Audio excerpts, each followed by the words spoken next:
అర్జున, నీవు నీ అన్నదమ్ములు అందరూ కుశలమే కదా? నీ దయా విశేషము వల్ల అందరూ క్షేమమే భావ. పార్థ, సకల సుఖప్రద ప్రభావం ప్రభాకరులకు విధి విధాన ప్రసరాజ ప్రధానలో ఉంటున్నాయి. రంగిన శరీరుంటున్నాయి. విత్తుడున్నాయి. హృదయాల వింద నిశ్చిత సుందర సరాజరి మదాకరుంటున్నాయి. పరమనిష్ట గరిష్ఠుండలై ఉన్న సమయంలో నిశ్చయమైన గర్వాంతుడు ఆ గయుడు అట్టి గర్వాంతుడు సంరక్షింపగా తన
ప్రాణము మా అధీనము చేసిన విపన్నుని పగతునికి అప్పగించిన శరణాగత బిరుదాంగత ఈ భరత వంశమునకు కలంకము వచ్చును ఏమో అని చంకుచుంటున్నయ్యా.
శ్రీనివాసాచార్య గారు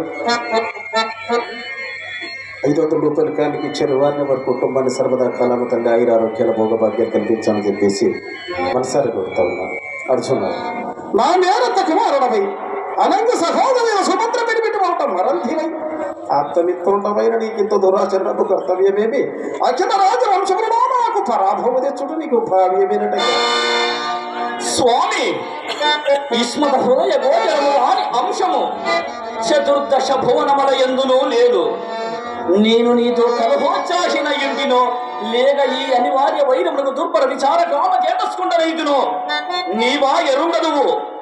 నేననేక విధములు నీతో స్పష్టీకరింపనేరనయ్యా. అవును అవునవును, అనిమిత్త విరోధములకు ఈశన్మాత్రం విచారం నీకు కలిగిన ఇంత సాహసములకు ఏల సమకట్టితమయ్యా.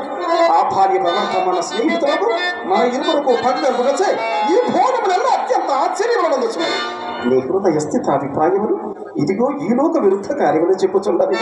ఈ కృష్ణ సాత్యకే మనరామ ప్రముఖులు లేవాత కవచకాల కేయాది మఖాదానవ వీర విజయులకు మీ ప్రతిత ప్రతాపాలను ఉందన బాధ తృణప్రాయులై ఉన్నామయ్యా. మేమెంత తేజోవిషుడమైనను మీ దేవా, నే అనిమిత చరిత యాదవ పాండవ వైరాణల దందశ్యమానముకు నా హృదయారవిందమును నీ నిష్ఠూర ఆలాపములు చెయ్యేల ఏల మరింత బాధించదవయ్యా. నీ బాధించినదేవి అది ఎల్లనే స్వయం కృతాపరాధమే కానీ మరి ఒట్టు కాదు. నా చేతనైనంత వరకు సుభద్ర అక్కున చేరాయభరమంపి ఎట్లనో సంధిమ నర్పమని అడిగినను నీ వియ్యకునక తుదకు ఎంత తెచ్చిదివి. ఇప్పుడు నేను స్వయముగా ప్రతిమాలచున్నాడను కదా, నెయ్యమును మా నీ కయ్యమును చూస్తున్నాడని నేననేక విధములా నీ ముదుపదార వింద వందనమవర్చి ప్రార్థించితినని సుభద్ర అక్రూరులతో చెప్పి పంపిణీ అలనాడే. అయినను నీవు నన్ను క్షమింపవైతివా?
నిరాకరించుతున్నారు. నేను నాటి తెప్ప కాల్సినట్లయ్యే పార్థ ఇంతటి కృతజ్ఞతలు నేను ఎన్నడూ ఎరగనైతే విపన్నులకు పాండవులను కాపాడిన మాట యథార్థమయ. వానిందలంచి ఇప్పుడు మమ్మ తెప్పిన కార్యమేమి? మేము కృతజ్ఞమో కామో జగము ఎరుంగు. అయినను ప్రస్తుతం జగను వాని భావ గత జల సేతు బంధన మేరనయ్యా. అందుచేతనే ధనుంజయ నేను నీకు హితోపదేశము చేయుచున్నాను. సావధానముగా అతి శ్రద్ధగా ఆలకింపము బావ.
కావలయును బాబా